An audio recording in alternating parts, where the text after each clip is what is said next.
Уладзіслаў Гарбацкі, Ігор Іваноў, Скарына Прэс і фемінізацыя беларускай мовы.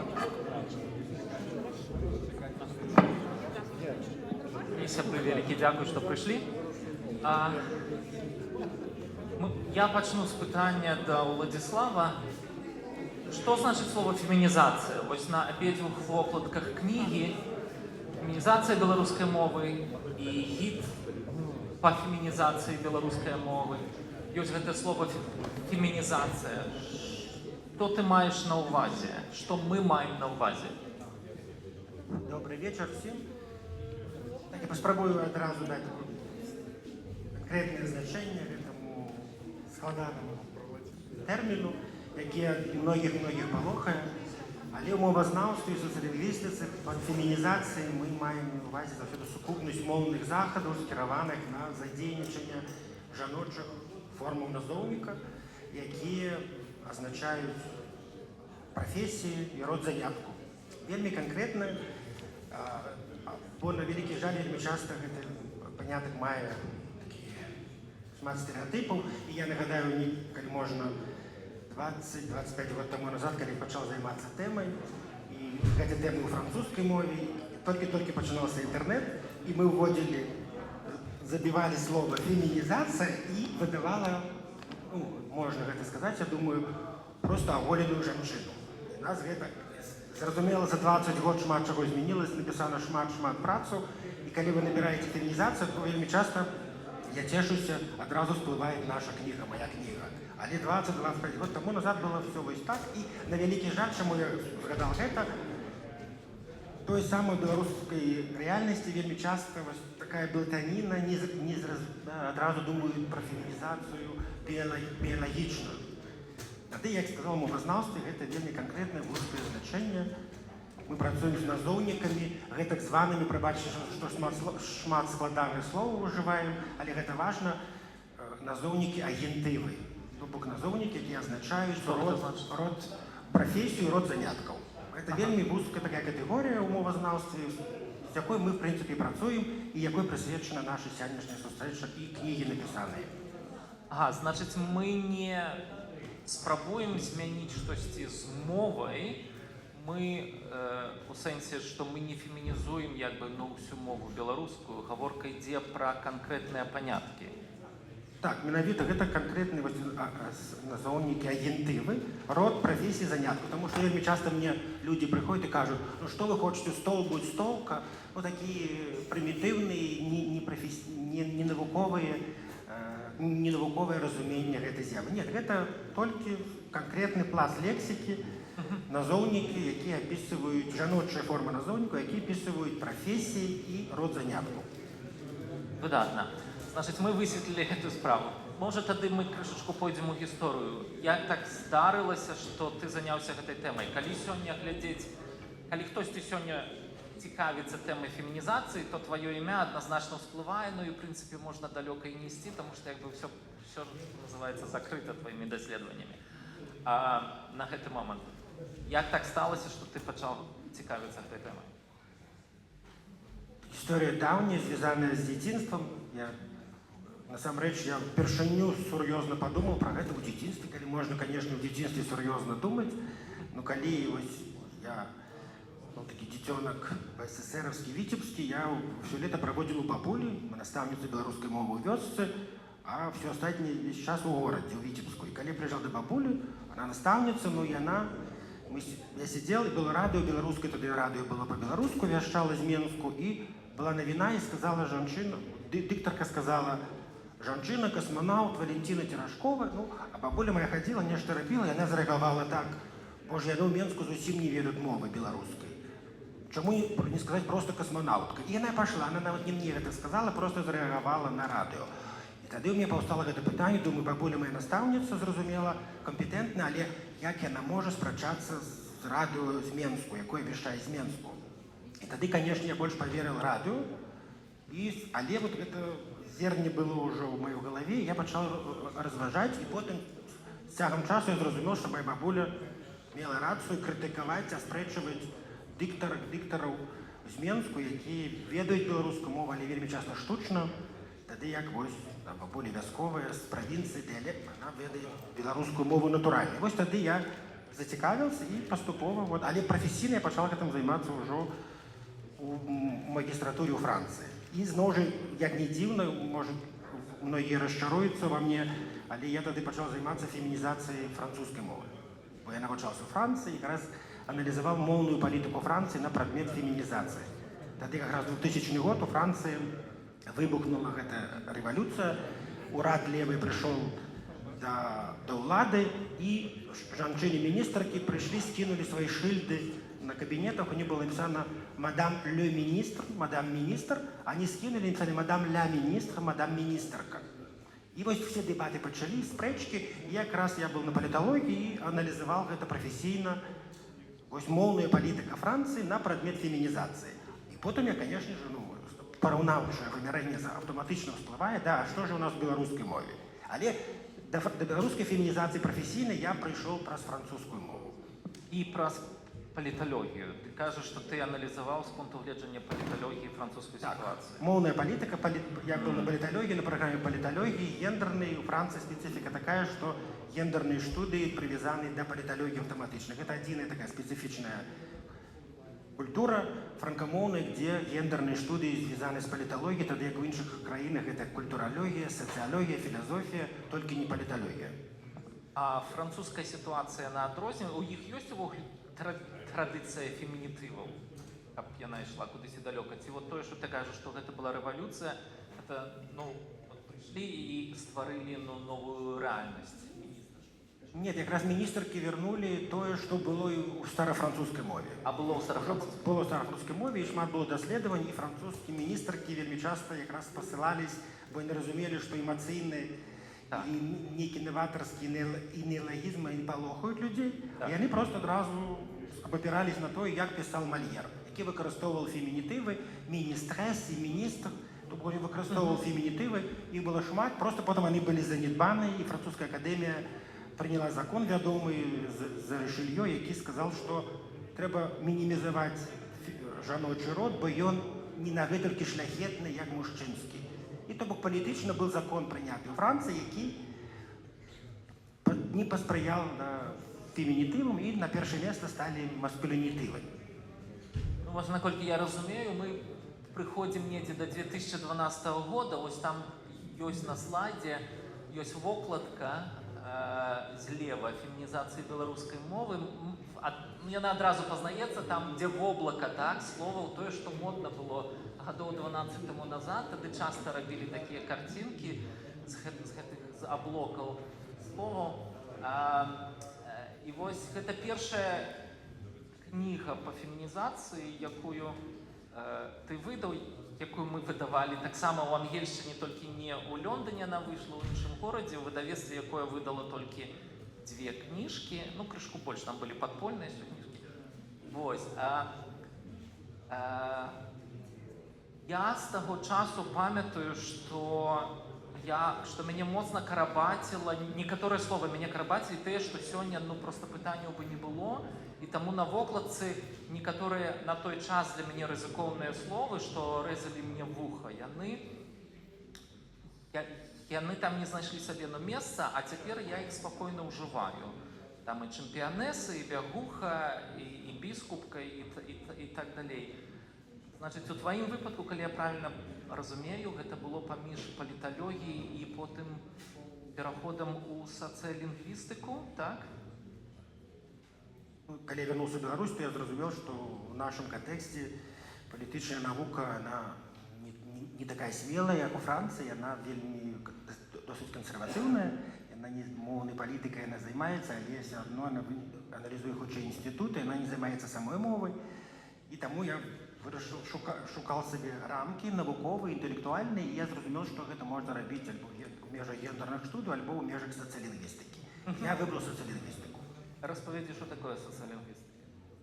Цэлая дысцыпліна ў межах мовазнаўства, альбо некаторыя лічаць, што гэта навука паміж сацыяльнымі і гуманітарнымі навукамі, гэта не зусім мовазнаўства, менавіта гэта сацыялогія мовы, гэта адначасова сацыяльная і гуманітарная навука, то бок калі мы мову аналізуем праз сацыяльную прызму, праз палітычную прызму. Мы не аналізуем унутрымоўныя працэсы з'явы, чым займаюцца мовазнаўцы, але менавіта вонкавыя, экстралінгвістычныя чыннікі, палітычныя, сацыяльныя, гендерныя, дэмаграфічныя, экалагічныя, якія вызначаюць, уплываюць на мову. Мы ведаем, што як беларусы, беларускамоўны, мы асабліва добра ведаем, як палітыка ўплывае і вызначае на мову. Вельмі часта мы гэта з'явы тлумачым не унутрымоўнымі чыннікамі, фактарамі, а прыгожа, непрыгожа, таму што так у расійскай мове, гэтак далей, то бок все экстрамоўныя чыннікі. Лінгвістыка займаецца, аналізуюць мову праз гісторыю сацыяльную, палітычную. І таким чином ти почав займатися соціолінгвістикою. Калі можна вернуть попередній слайд ще. І ось твоя монографія «Фемінізація білоруської мови», ось що посередині, це винік твоїх досліджень у Варшавському університеті, так? Розповіді, якими дослідженнями ти займався, як відбувався збір матеріалів, з чим ти працював? Так, книгу, яку ви бачите посередині, це винік монографії на основі моєї дисертації, яку я боронив у Варшавському університеті на кафедрі білорусістика по спеціальності соціолінгвістика.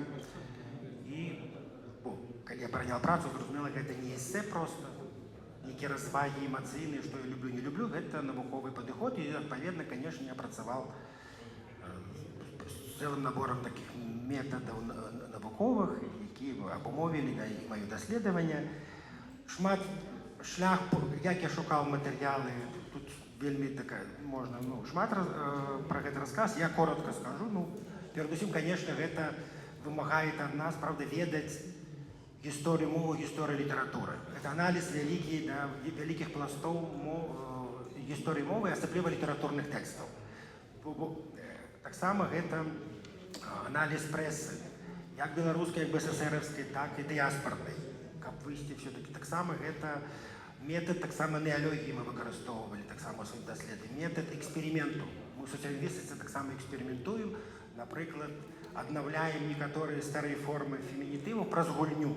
Метод гульни, коли мы разбираемся с белорусскомовными, не только в огле с белорусами, с белорусскими, и я им даю задание, вот мы уже погуляли так с группой, как бы вы феминизовали наступные слова. Я даю спіс словов. І, як правило, вельми цудовно белоруски задейничують гэты пласты, суфікси, які відомі нам з старобелорусского періоду.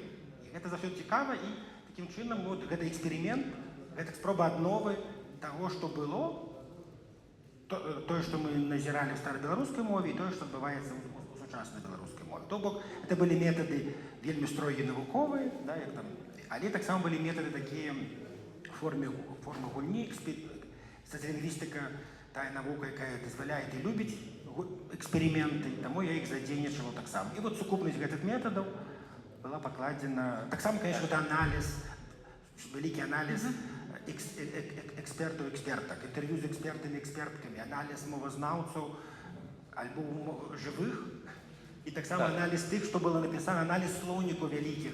Слоўнікавый, конечно, материал, всех слоўнікаў, в принципе, доступных и недоступных. Ты сказал, что ты доследовал исторические аспекты. Может быть, поглядим, феминизация присутничала у старобелорусской мове? Калі можна наступний слайд нам вивести, я думаю, що ми знайдемо.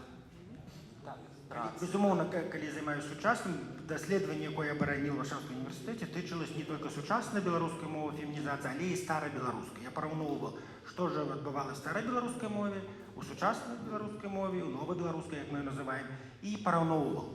І ви якраз бачите основні механізми, як старобілоруської, да, белорусские в 16-17 стагоддзях займались фемінізацыяй, тады, калі не існавала фемінізма, да, але беларусы чамусьці з кожным годам, з кожным десятигоддзям стваралі все новыя фемінітывы.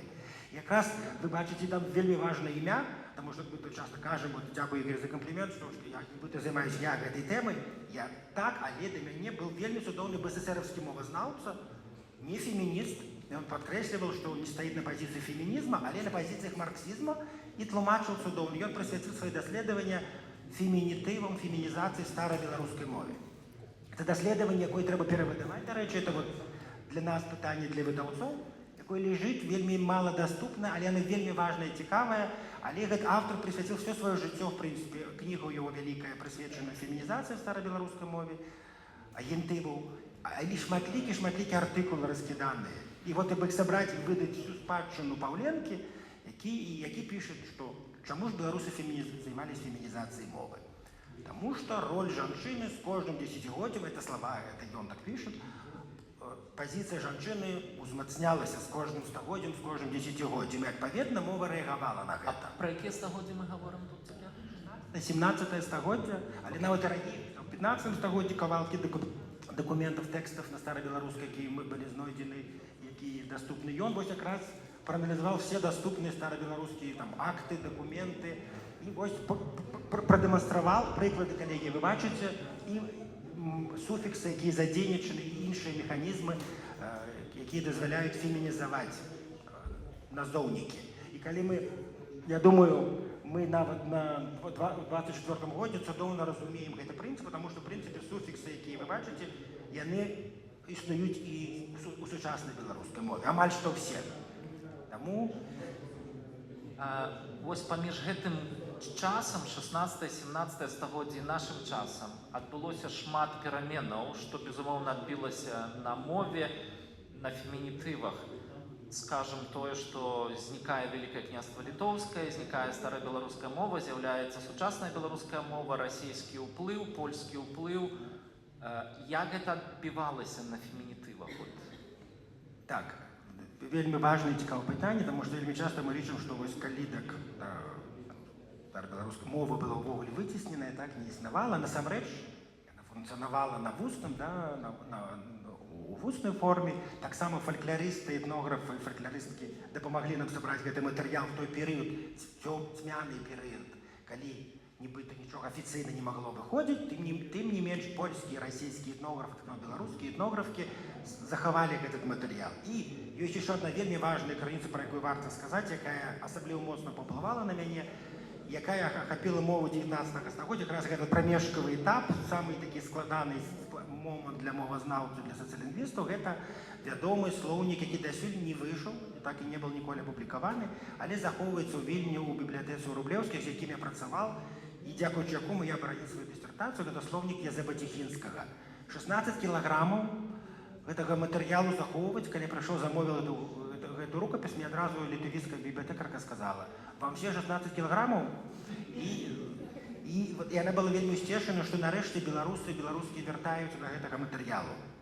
І там апісана мова беларуская 19 стагоддзя, і мяне нават, я, в прынцыпе, адкрыты, і я лічу, што я з фемінітывамі мяне нічым не здзівіш. Я часта сидзеў з ротам адкрытым і ў этой бібліятэцы, і таму што там зафіксаваны многія фемінітывы. Прафесарка, кабета, якая працуе прафесарам у 19 стагоддзі. Дзе былі такія кабеты ў Беларусі, я не ведаю.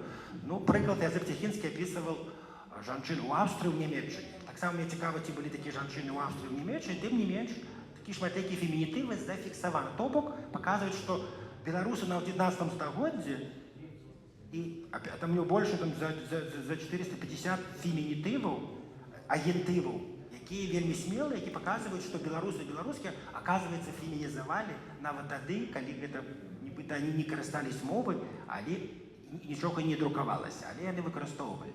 Таму вось гэты матэрыял асабліва моцна паўплывала на мяне, і ён легітымізуе, падтрымлівае нас, таму што гэта не нашы домыслы, не нашы додумы, гэта не нашы фантазіі. Фольклористы и этнографы могли так само помыляться, могли не так записать. И он все-таки был лексикографом и мовознаўцам, и он этот материал збирал на досить профессийной основе.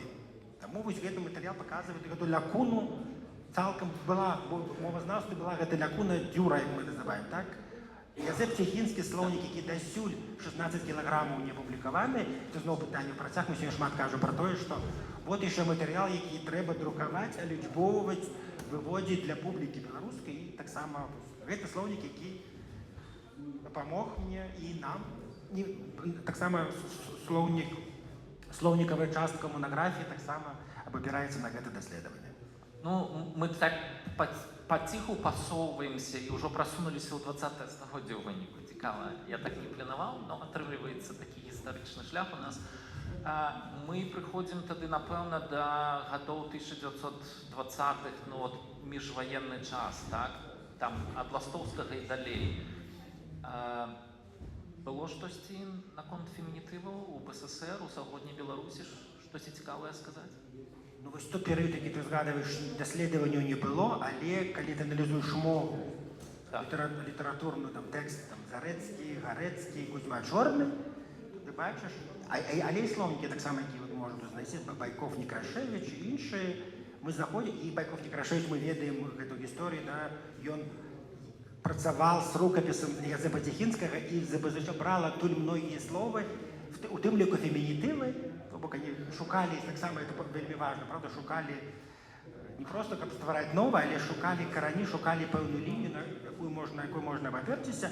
І калі аналізуеш вось гэтую мову, я сказал, што не было даследавання ніводнага на той момант, але калі я аналізую мову і што было зроблена падчас маёй дысертацыі, то ты бачыш, што колькасць фемінітываў, як сцвярджаў Паўленка, сапраўды узрастала.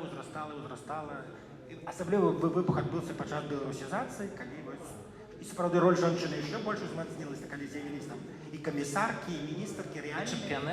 Чэмпіянэс. Сапраўды беларуская прэса 20-х гадоў пісала чэмпіянэса, потым адмовілася ад чэмпіянэса, сказала, што все-таки будзем пісаць чэмпіёнка, так прыгажэй. Але цягам 7-8 год існавала слова чэмпіянэса, якое прэса тагачасная выкарыстоўвала. Але вельмі цікава эвалюцыю, што стварались новыя словы, замены адбываліся, хоць не было даследаванняў, але былі вось такія тэндэнцыі, якія мы назіраем. І асабліва, канешне, нават не слоўнікі, а прыгожае пісьменства мне дапамагло. І таму, калі мы сёння назіраем сітуацыю, калі беларускі ставяць пад сумнеў і кажуць, што гэта не ўласціва, для мяне гэта проста прызнанне таго, што людзі, якія так кажуць, не ведаюць беларускай літаратуры. Цікава. Значыць, калі казаць пра другую палову 20-го стагоддзя, калі я правильно разумею, было б несправядліва сказаць, што фемінітывы адсутнічаюць, што ў літаратуры таксама сустракаюцца, і Паўленка робіць свае даследаванні.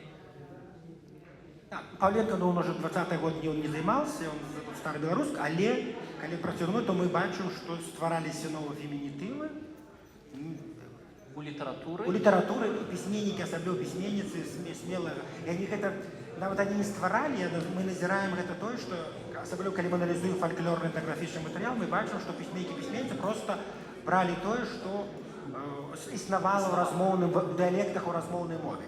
Они рэдка стваралі словы. Нават, ну, не хочу пасля Другой сусветнай вайны пераскачыць, але они не стваралі, они просто, ну, чэмпіянэсы, мажліва, былі стварэння, але все астатнія просто глядзелі, як прамаўляе людзі. А калі пачынаецца, вось, скажем, беларускае адраджэнне ў 1990-х, так, гэты перыяд, мы бачым вяртанне да фемінітываў, ці што там у нас? Так, у 90-х годах якраз вот это адраджэнне, і мы бачым, і тут, канешне, трэба адразу крэйсера взяць нашу Ніву, якая просто вось, ну, не только, она не адзіна была крэйсерка, тым не менш, она была вельмі доступная, популярная в Беларусі, правда, потому что я не веду тут гутаркі пра дыяспорную літаратуру, якая, это еще вельмі важная тэма, якая фемінізавала заўсёды, пры гэтым досыць цікава назіраць кансерватыўныя колы фемінізавалі, але гэта не таму, што яны былі феміністамі, феміністкамі, нет, а таму, што гэта было натуральна ўласціва ў беларускай мове, они гэта рабілі. Але яны не мелі такога моцнага ўплыву на Беларусь. А і таму вот наша Ніва якраз она адраджала, паралельна она абапіралась, конечно, на прыгожае пісьменства рэпрэсаванае, на беларусізацыю 20-х гадоў, але часткова наша Ніва, канешне, яна чэрпала, мела кантакты з дыяспорай і праводзіла многія словы, слоўкі, в тым ліку фемінітывы, які былі ўласцівы у дыяспоры. А што пра дыяспору? Тут вельмі цікавая тэма, тому што у дыяспоры, я ж пачала казаць пра тое, што калі аналізуеш мову дыяспоры, асабліва на прадмет фемінізацыі, я таксама кожны раз прыемна здзіўляўся. Таму што вельмі часта гэта святары, якія пісалі тэксты, І ти ад них не чакаеш, а они выкарыстоўваюць смело, отец Александр Нацан, Леў Гарошка, які пісалі тэксты, напрыклад, часопіс, я думаю, Божым шляхам, і там, калі размова ідзе пра жанчын, то яны аўтаматычна выкарыстоўвалі фемінітывы. А яны раслі ў беларускамоўным асяроддзі. Я сам ведаў асабіста айца Александра Нацана, я шмат чытаў айца Льва Гарошку. Яны ўсё сваё жыццё пражылі ад маленства ў беларускамоўным асяроддзі. Таму гэта тое, што яны выкарыстоўвалі фемінітывы, гэта не значыць, што гэта не таму, што навучыліся недзе, а гэта проста натуральным чынам для іх. Так. Цікава. Можа быць, мы паглядзім на наступны слайд якраз, каб паглядзець на сучаснае, што адбываецца з фемінізацыяй у сучаснай беларускай мове тады, так? Наша Ніва, пэўны, в той романтычны перыяд стала на пазіцыю, она, па-перше, тады карысталась Тарашкевіцай, і, натуральна, она актыўна прасоўвала і вельмі часта стварала фемінітывы, пра што яна і заяўляла. Але цікава, калі наша Ніва адышла ад Тарашкевіцы і перайшла на афіцыйны правапіс, адпаведна, зменшылася колькасць фемінітываў. Правда? Так, безумоўна. Мы робім аналіз і сучасны, параўноўваем з тым, што і нават цяпер многія там лідеркі, прэм'ер-міністркі у нашай Ніве, они все-таки позначаюць іх у мужчынскай форме. У мяне, окей, вот што дакладна мяне хочацца запытацца, каб гэта і прайшло без адказу. Я рэдагаваў Вікіпедыю некаторы час таму назад артыкул пра адну з лідарак. І я напісаў пра яе ўжо ў паліталягіне. Гэта было ў наркамаўскай Вікіпедыі, і мяне выправілі, і там быў каментар, што не трэба русізмаў, так? Што чамусьці адміністратару Вікіпедыі, у беларускай Вікіпедыі, паліталагіня гучала як русізм. Ён меў рацыю? Гэта хутчэй сведчыла аб тым, што ён, адміністратор, ён таксама расійскамоўны, ён ведае цудоўна расійскую мову, дзе сапраўды выкарыстоўваецца гэта форма. Але гэта не азначае, што гэта няма формы беларускай мовы.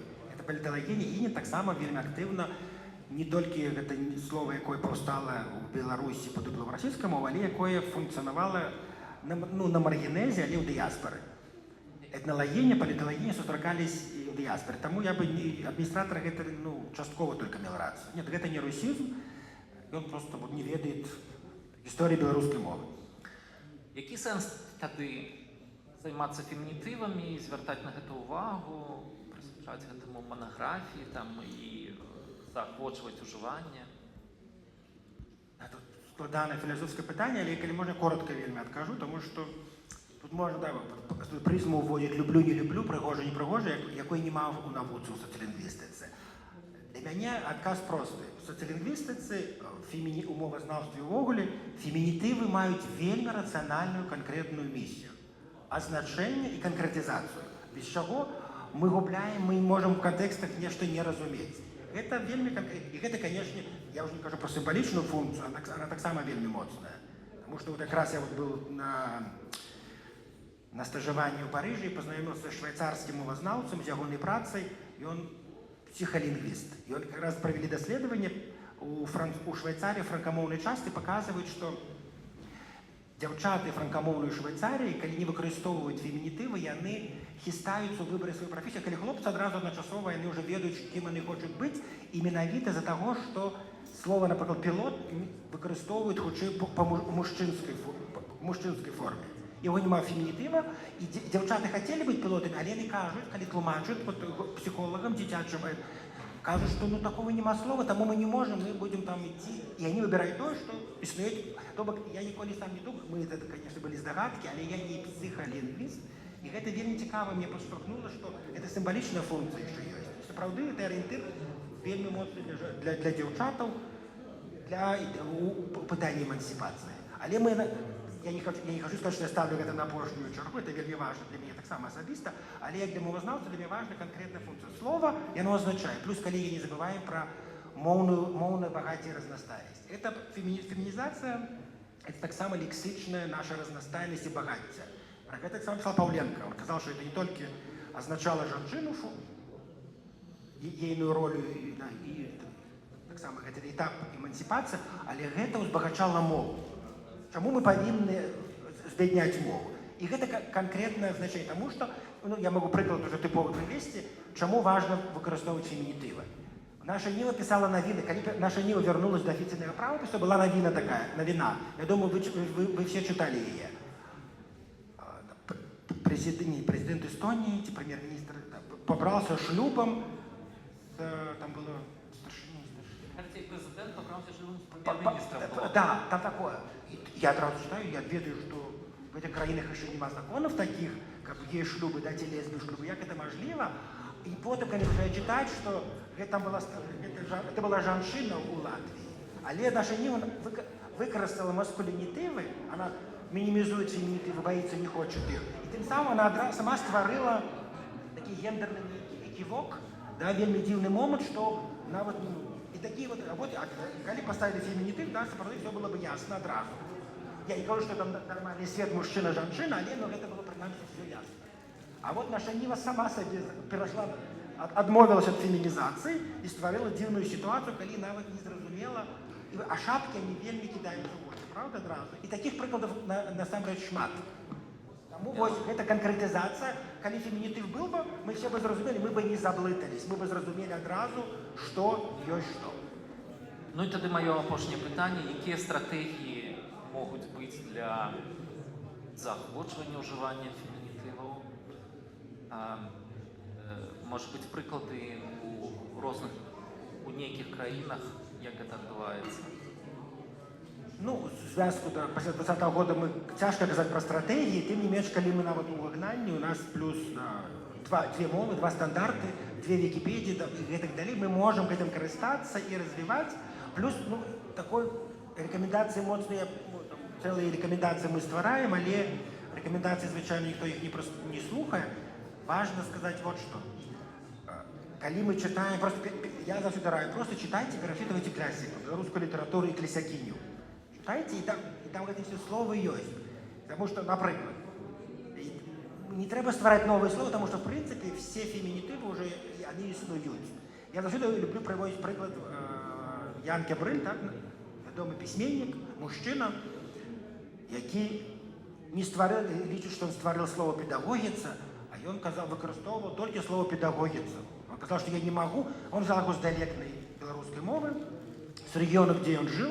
И он сказал, что ну, як казать педагог, когда у нас там больше за 85% педагогов, это жанчыны. Это не, и в белорусской мове мы не можем так казать. Это казал Ян Кабрыль. То бок, и когда мы читаем, перечитываем просто белорусскую литературу мастацкую, мы уже там находим все необходимые ориентиры, все необходимые слова и словки. Зразумела, мы теперь меньше читаем, молодое поколение меньше читает, тому мы створаем гэты книги, словники гид, где прямо уже одразу есть гэты словничек с конкретными словами. На жаль, это не тлумачальный словник. Наш проект у будучыні гэта стварыць, я уже пачаў невялічкую працу у гэтым кірунку, тлумачальный словник феминитиву, тлумачальный словник феминитиву, где тлумачатся все приклады, спасылки, кто сказал, где сказали, потому что вельмі часто лічаць, что это словник я сам ствараю слова. Так, что-то ты придумал. Тут ніводнага слова ад Уладзіслава Гарбацкага няма. Гэта навуковы падыход, все словы, толькі якія былі зафіксаваныя в сеціве, у романах, у літаратуры, у дыяспорнай прэсе, гэтак і так далей. Ніводнага фемінітыва ад мяне там няма. Вялікі дзякую, Владзіслав. У нас яшчэ ёсць 5 хвілінаў на нешта такое, так што мы можам вам даць слова. Запытвайцеся, каментуйце, спрачайцеся. Поднимайте руку, я подойду с микрофоном. Коллеги, так. З фемінітивами більш-менш зрозуміло. А що, от, як ви бачите, як вам здається, ці приживеться стратегія таких гендер-хэпов, Фейсбука, от істи у той бок? Як вам здається, наскільки це продуктивна стратегія? Не використовувати фемінітиви і не казати сябри, сябровки, а поскольку мова любить економію мовних сроків, це все сплюснуть. Як вам здається, наскільки це може прижитися? Это можа прыжыцца, гэта таксама вельмі важная тэма. Сапраўды, мы тут кажам пра фемінізацыю, але тут часу мы абмежаваны. Мы цудоўна разумеем, это вельмі моцны важны ресурс, яким трэба, але часам ён не працуе. Часам, калі, напрыклад, мы працуем, я выкладаю, я выкладнік, я працую в універсітэце, і у групе ёсць студэнты небінарныя асобы, я разумею, што фемінітыў, альбо ёсць дзяўчаты лесбійкі, якія кажуць, што мы супраць фемінітыў, мы хочам маскулінітывы, і мы павінны рэагаваць на гэта. І таму сапраўды вось варыянт такі, пра які вы кажаце, можа дапамагаць в такіх сітуацыях. Мы можам казаць там не шаноўнае сяброўства, шаноўнае там, не ведаю, чытацтва, шаноўнае студэнцтва, каб нікога не пакрыўдзіць, а хапіць всіх. Таму мы вельмі крытычна разумеем гэту місію. Мы кажам, што фемінізацыя это панацея, выйсце з усіх, але гэта вельмі важны рэсурс таксама, мы не павінны забываць. Але часам павінны ўлічваць іншыя сітуацыі і тады вырашаць гэта іншым шляхам, вот пра што вы кажаце. І мова таксама гэта дазваляе. У нас есть словы, якія ахопліваюць нейкія супольныя назвы, агульныя назвы. І таксама, дарэчы, Паўленка таксама паказваў, старабеларускае гэта было. Рыцарства, купецтва, то бок гэта такія зборныя словы, якія мы можам выкарыстоўваць сапраўды, каб нікога не пакрыўдзіць. Калегі, калі можна, каб на завяршэнне зусім, калі цікава будзе, просто падысці, я заўсёды кажу, да любых выдавецтваў, якая сітуацыя сацыялінгвістычная з фемінітывамі. І паглядзець, как розныя выдавецтва, розныя аўтары і аўтаркі оформляюць кнігі і пішуць, напрыклад, бо быў цэлы выбух 10 год таму назад, калі амаль што все выдавецтвы пачалі пісаць корректорка, редакторка, калі редакторка, корректорка, жанчына. Теперь я назираю, я как сацыялінгвіст хожу, подпільноўваю, бачу, што многія выдавецтвы пачалі асцярожнічаць, і мне дзіва, выдавецтвы ў выгнанні, мы больш прывіляваныя сітуацыі, мы можам себе дазволіць. А тым не менш, нет, нават у выгнанні беларусы беларускі хістаюцца і вяртаюць маскулінітывы. Они не пишут, не описывают жанчыну з дапамогай фемінітыва, калі слова ёсць. Корректорка, редакторка, иллюстраторка, дизайнерка, а пишут дизайнер. Але ёсць выдавецтвы, я не буду рабіць рэкламу, якія актыўна, але яно не одно, не только Карина Пресс, але ёсць іншыя выдавецтва, якія актыўна, прынцыпова пишут заўсёды фемінітывы. И вот просто поназирать, погортать, и вам будет такой невеличкий зрэз сацыялінгвістычны, вы сможете зрабіць сами самостойно. Фемінізуйте, потому что так заўсёды рабілі беларускія пісьменнікі мужчыны і жанчыны. Мужчыны, якія не стаялі на пазіцыях фемінізму, але гэта рабілі натуральна, тому што гэта был таксама ресурс не толькі фемінізму, як сёння гэта з'яўляецца, гэта сапраўды так, але гэта і ресурс натуральнай беларускай мовы заўсёды быў. Таму, калі ласка, фемінізуйце, чытайце, перачытывайце класікі, якія вас больш пераканаюць, чым Владзіслав Гарбацкі, мажліва, Ян Кабрыль, Кузьма Чорны, я перакананы вас, і Алена Васілевіч вас пераканаюць больш, чым я. Вялікі дзякуй, Владзіслав. Падыходзьце да стэнда з Карина Пресс, дзе можна знайсці і манаграфію, і слоўнічак, называецца гід па фемінізацыі.